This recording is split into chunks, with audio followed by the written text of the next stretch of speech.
the customers really are just seeking to learn more a lot of times. So I feel that is the best way to convert them rather than I feel right now sometimes they had to go to a third-party platform and search for the same product. And as a result, they end up getting distracted and sometimes purchase products from other brands because they just couldn't find the right information.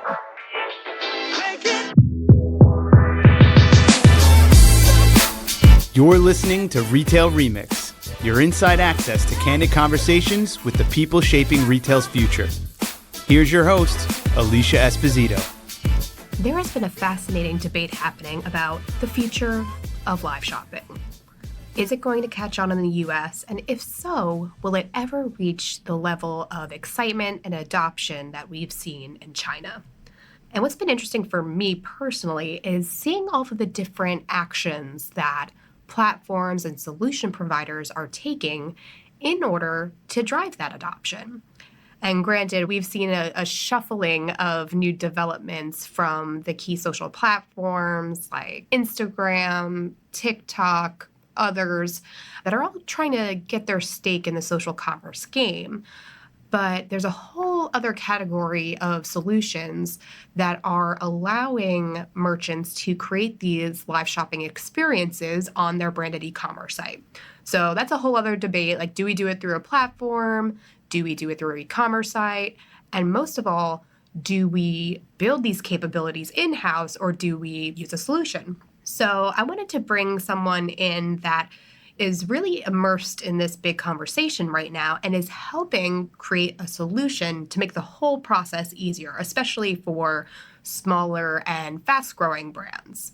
So Frostly is the founder and CEO of Social Chat, and she has an incredible history in tech. We'll get into that first thing. But I loved hearing her perspectives on what makes the live shopping model work. What do merchants need in order to position themselves for success? And a lot of it really comes down to strategy. I think there's a big debate around, does this model work? But I think the bigger debate should be around, do we have a strategy that fits this model? So again, we'll get into that as well, among many other things, because Frost has a very enlightening viewpoint of what's happening in the space. And honestly, it was just really interesting to hear how Social Chat specifically is trying to create a viable solution, not just for the merchants, but of course for the customers as well. Listen, and I hope you enjoy this conversation as much as I enjoyed having it. Frost, welcome to the show. It's so great to have you. Thanks for having me. So you have held roles at some of the most recognizable names in tech. That's part of the reason I'm so excited to have you on the show and hear more about the work that you're doing now. I mean, you've worked for companies like Twitter, to Pinterest, to Wish, and of course now Social Chat, which we'll get into in a second. But I have to ask, what do you love so much about being in this big, busy, sometimes crazy world of tech? Honestly, this is amazing, Alicia. When I took my first job, I just felt it is so cool. Everything you do can impact so many people at once because of technology. That makes me keep going. Yeah, I could imagine it's incredible to just like create something that has such a significant impact on not just individuals, but like how the entire world operates, right? And like for Twitter, it's like how people communicate and share information.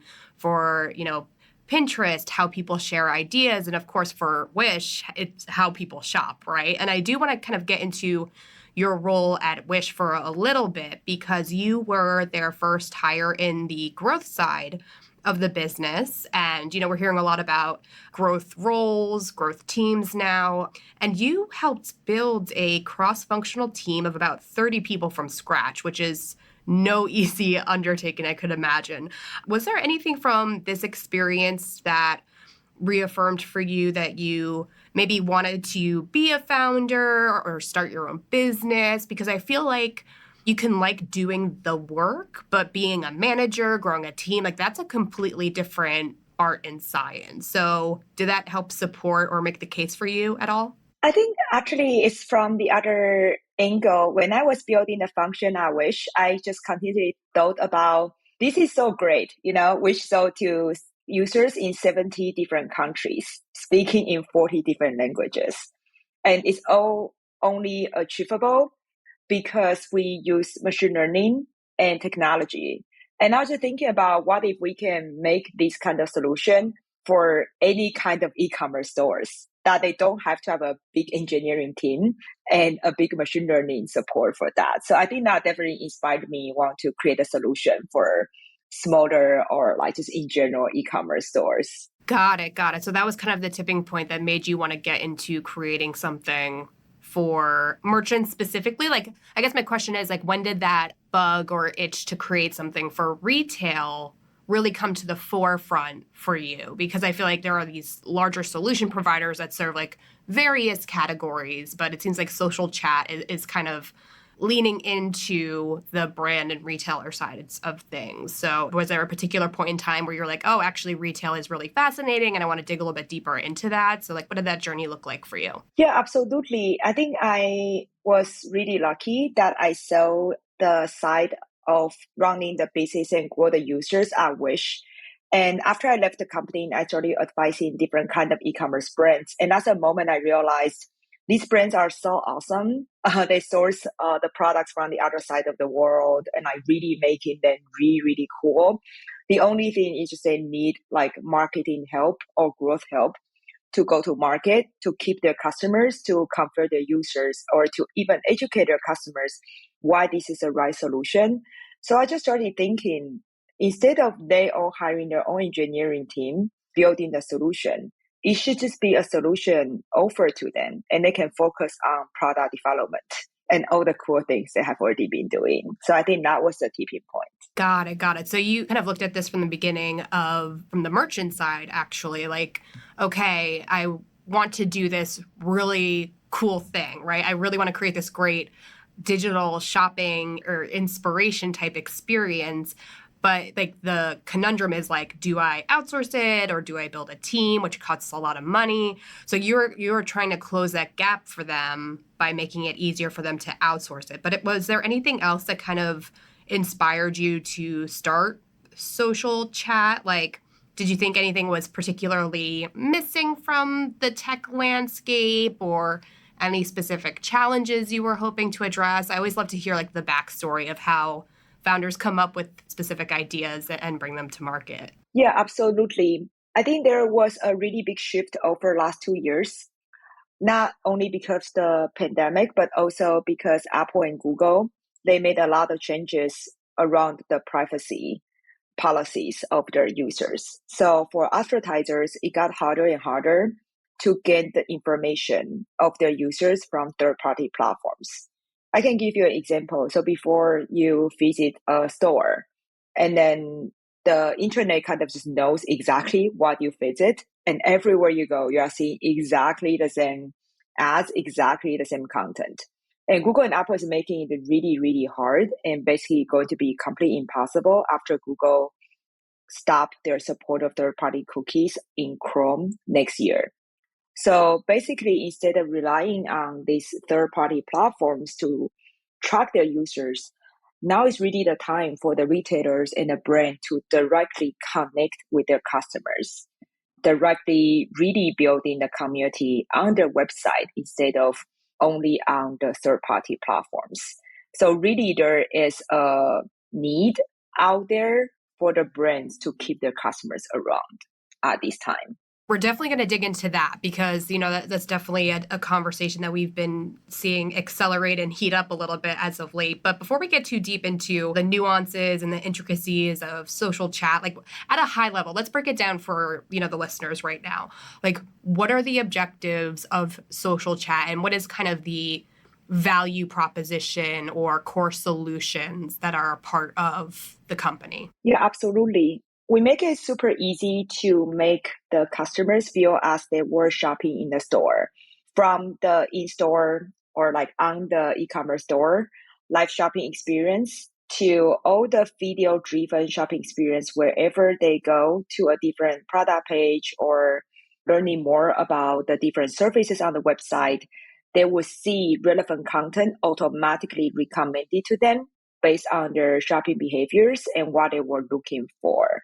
So that's our core offering. Very interesting. So, I mean, I really want to ask you because obviously we've been covering so much about social commerce, what all of the different platforms are doing, how they're really trying to turn these points of inspiration into points of conversion or intent to convert. So I just want to get your just honest take as far as where social commerce is today, and I guess what the challenges are, because I feel like the big discussion now is like, okay, there is potential for social commerce and live shopping. We've seen it in China. Like, why isn't it picking up steam in like the US, right? Like, that's like the big headline. Are there any particular pain points or issues that you're kind of seeing, like as someone who, knows tech, is building this solution for the market? Like, what are the key things that you're noticing? Yeah, absolutely. I think social commerce is a really broad umbrella. I would like to call it more about like just a really personalized shopping experience. And I would say for most of the shopping platforms, like either at Wish or even if you go to say Nordstrom, different people when they log in, they actually see complete different shopping experiences, all the way from the products showing to them to the explanation videos related to the products to even sometimes like the sizes they remember what you have been wearing before, what you had purchased last time. So this is almost a no-brainer in my honest opinion. Like that should be there, right? Like why would you recommend the same thing for everyone? And the social component is what makes it good, because if I walk into the store the very first time, the store knows nothing about me, but it knows things about me from the people who are similar to me, right? That's why when you are seeing other people leaving reviews, other people are asking similar questions, right? Like on a live shopping show, you'll be like, oh, this person just asked exactly what I want to know, right? Because this person is similar to me. Or even sometimes you don't even realize, oh, this is actually really a good feature for me, but other similar people were chiming in. So I feel it's just a natural human shopping behavior, to be honest, when we have that just naturally. But the true question is like what you were saying, how do we migrate this experience online in the most seamless way, right? So I always like to make analogy of a social shopping experience is basically you just make users feel like there is a sales representative who is basically invisible, and there are all the shoppers just around and shopping in the stores and also invisible, but somehow they saw what you're doing and all the recommendations and all the comments is automatically populated to you as you were browsing the website.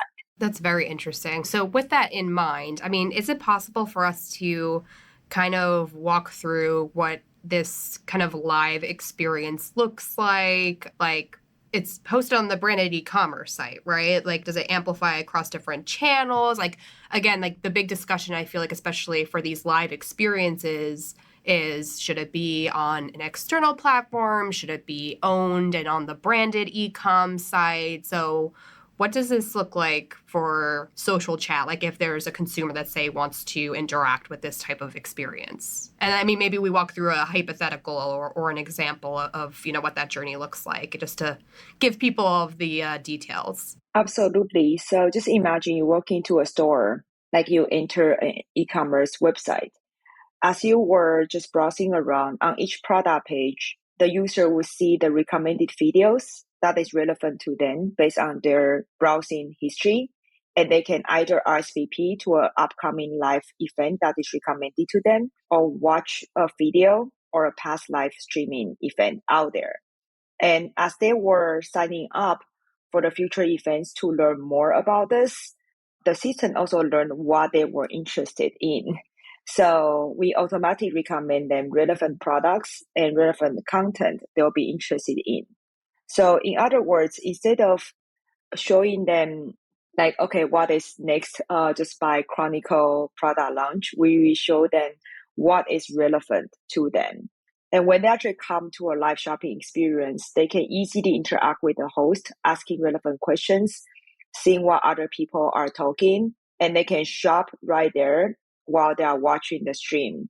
And all their shopping behavior is also shared with other participants. So people can see, oh, a lot of people actually did purchase this product who just ask a very similar question like me. So that social proof also made users feel confident that that's the product for them and not making a purchase. And at the end, the brand learned about all the user behaviors and all their interests and or their actions in the analytics so they can continuously optimize for the content in the future for the users as well. So overall, the users get better and better experiences coming to the store. And that's how it reaches our final goal. One, better conversion, they make more purchases. Two, better loyalty, because users actually do register an account on the store and they do come back, not only for discounts, but for like new information and interesting content.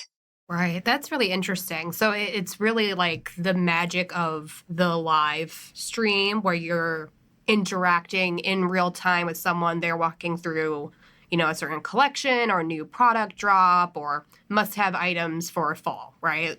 But then they also get content and video recommendations within this experience. So it's kind of like a hybrid of like live shopping or like the quote unquote QVC model, but also like a Netflix type streaming model, right? Like, because then they can self-select and kind of dig into other content that is already available. So they can kind of choose their own journey. Am I getting all of that right? Exactly. So they can choose their own journey. And also for the brand, they learn about what the customers care as well. And then that's how they can continuously produce more interesting and more relevant content. Got it. Got it. Yeah, this is a really interesting, I think, added value layer to the entire conversation around like what is social commerce done successfully, right? Or like what is live shopping done successfully? And I think the one thing that keeps coming up is like, oh, like how do you optimize or get the most value out of these investments? Or in this case, like say like a live shopping show, right? Or a product drop live stream. That's content that you spend all this time planning, promoting, executing, and then it's live, and then it's like, okay, well, now what? Like that's content that can be reused and repurposed and like even shared technically across social channels to bring people to the live stream. So you're kind of tapping into one of the challenges that I feel like it really exists right now, that like everyone's just trying to create all of this content, but they're not really mapping it to this cohesive journey for the customer so they can really get the most value out of these investments that they're making, because it costs a lot of time and money to create content. So it seems like you guys are fulfilling a really big need on the marketing side of things. Yeah, we definitely hope so. Especially, I really love one of the point you were making right there, that the customers really are just seeking to learn more a lot of times.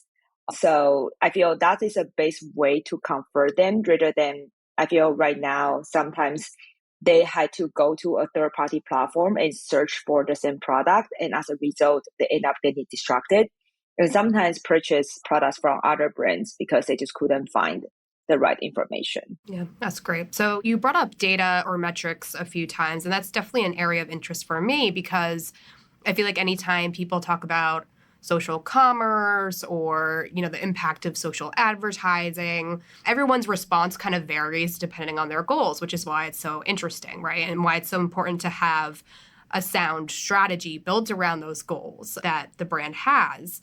So in the world of social chat, and because you offer such a range of opportunities to curate that content experience, I mean, are there any key metrics or KPIs that kind of rise to the top or that you try to encourage your customer base to focus on, like as they kind of start to map out what the strategy looks like for them? Or does it truly vary on a case-by-case basis and you try to limit it to like one-on-one recommendations? Yeah, absolutely. I think usually the customers care about two things. One is the direct conversion there, like do people get what they wanted to see and actually convert to the key actions. And two is do users come back, right? So that's how it's a repeatable strategy out there. And that's the two numbers we really track. One is the purchase rate of all these video or live streaming events. Two is like we said, we continuously recommend all this evergreen content to customers afterwards. So we can see the lifetime impact of all this content, and the users who participate in this content, do they come back? Because the hypothesis is if they actually learn about the product for real, they become way more loyal customers. And in our case studies, we're able to see like both results. And that's usually how we want our customers to focus on as well, to make sure their content is highly effective. Great. So, I mean, with that in mind, then, I would love to hear a little bit about just kind of what you've gleaned from your work with different customers, like around what has worked well, what hasn't worked well, even. I mean, I think the one fun thing about this space in particular is a lot of it's rooted in testing and learning, right? Like everyone's audiences respond differently to these experiences. A lot of the times it's a completely new experience, right? Like everyone's just trying to get their footing and figure out what resonates and what doesn't. But in your time kind of building the company, working with clients, have there been any key best practices or key learnings that have kind of unfolded organically that you think are worth sharing? Yeah, absolutely. I think there are a few best practices I have observed from our partners. One is really just being very genuine. And I think that really goes through to the customers and they trust you more. And as a result, they end up purchasing more. And this can be either from the brand or even their influencer or their power users. I always like to raise one example. So there's a brand, they invited one of their loyal customer who's already in his 80s, I believe, come to talk about anti-aging. And I still remember the phrase that gentleman was saying. He said, after I'm 60 years old, I don't really like to look into the mirrors anymore. However, after I started using their product, I look into the mirror every day. And that's such a cute comment. It was totally out of script, but the conversion rate was so high at that very moment because I think all the audience relate to that, right? The anti-aging customers like feel that. So it was really cool. And that worked out really well. It was not like really big studio shooting production, but just like really like genuine comment. Another thing that works really well, I think, is really do the live streaming with different kind of, I would say, like a co-host almost. So you bounce the ideas and you have a continuously conversation. So your customer learn more, not only from the brand's point of view, but also from like a third party. So from there, they also trust the information more, like the example I just put there.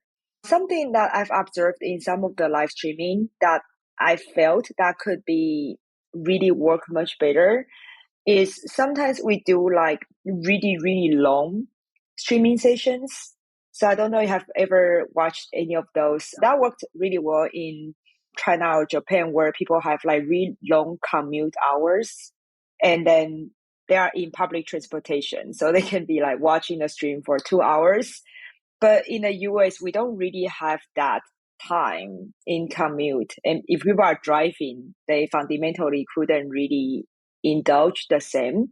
So I feel having the key component like within 1 hour would be way more effective and also save the brand's time as well for doing the live streaming. Yeah, I think that's a good point because I find it interesting that a lot of the platforms are really doubling down on short form video, which I get because of like the success that TikTok has seen and like that meme like culture that, you know, it supports, which is fine for certain messages, right? Or certain goals that you're trying to address. But in a case like this, where you're sharing a new product offering or you're trying to show off how to style things, like you need a bit more meat to that, right? Like I think there's a good middle ground that people haven't yet tested where, you know, it gives that creative freedom to like dig into detail, to interact with the audience or your co-host,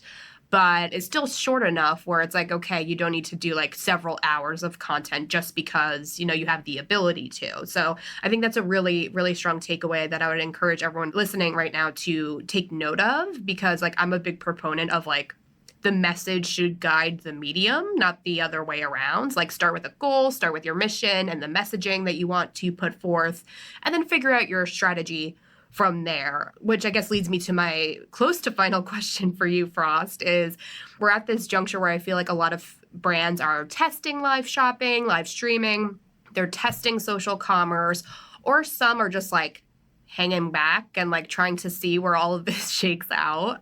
Do you have any recommendations or thoughts for the folks listening right now that maybe want to get started, they want to try some things, but maybe don't quite know where to start? Yeah, absolutely. I really think for live shopping is a true connection with the customers.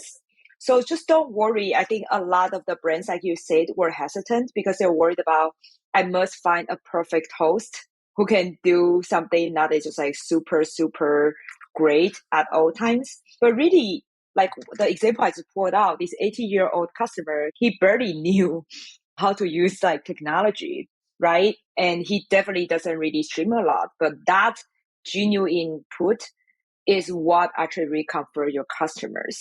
So if anything, I would say is don't worry about the production has to be perfect. I think live streaming actually is one form to make the video production period to be like shorter, if that makes sense. You don't need like to rent a studio. You can just be sitting in your living room and have a direct conversation with your customers. And that already works out really well. That's great. Well, Frost, this has been so fascinating. I always love to hear firsthand from the folks that are like building these solutions and helping shape the future of the category, because it can turn into a bit of noise, right? Like everyone has an opinion of like where the space is going and like what makes an effective strategy, but your team is actually helping build and implement these things. So it's been super insightful. But as we close things up, I do want to make sure we get on like a future of type point, because there are so many debates happening right now, and there are so many new solutions and offerings, and the space is definitely growing, which is exciting. So I'd love to hear from you. Like, where do you think this world of live shopping is headed? What is social chat more broadly, or you as CEO, focusing on as you strive to like build that education and that enablement for the retail industry? Yeah, absolutely. If you ask me, everyone talk about really like users moving online and goes like more virtual. I think the future is e-commerce would get closer and closer to an in-person shopping experience. And that's where the live shopping goes. That's where the video shopping goes. And that's what social chat we as a team strive to fulfill for our customers, to make it easier to interact between customers and the brands, and also really like use the content to personalize their shopping experiences. I truly believe that's like where the future lies, because it's just so much more interesting for your shoppers. Excellent. Well, Frost, this has been a real joy getting to learn a little bit about you, get to learn a little bit more about social chat. Is there anything else that, we haven't talked about yet? Like what's coming for social chat, what else you're focusing on? Again, it's just such an exciting space. Would love to hear what you have up your sleeve if you can share anything. Yeah, thank you so much for having me. It was a fantastic conversation. I learned a lot of insights from you as well. If anything, I'll just be like, well, if you have anything in doubt, how about you try out joining one of those video shopping events yourself as a brand and feel the feeling of the connection and see if you want to have the same thing for you and your customers. Awesome. Well, with that, Frost, again, really appreciate you taking the time out. And to all of you listening, if you have any follow-up questions for Frost or just want to have a little friendly discussion on social about the future of live shopping and where it's headed, and even if you've done live shopping in the past as a brand or even as an attendee, we'd love to hear what works or what doesn't from your perspective. So drop us a line on Twitter at our Touchpoints or on LinkedIn at Retail Touchpoints. We would love to keep that conversation going. And if you like what you heard, please leave us a rating or review on your preferred podcast player. We are on Spotify, Apple Podcasts, Stitcher, frankly, anywhere else we are likely there. And be sure to subscribe. We're having weekly conversations with tech leaders, with retail executives, analysts, basically anyone in the retail industry. And we're always digging into the latest topics. So be sure to subscribe and get those new episodes as soon as they're available. But for now, that is it from us. We will see you next time, everyone. Thank you. Thanks for listening to this episode of Retail Remix. Be sure to subscribe so you never miss an episode. You can find us on your favorite podcast player. Until next time, keep mixing it up.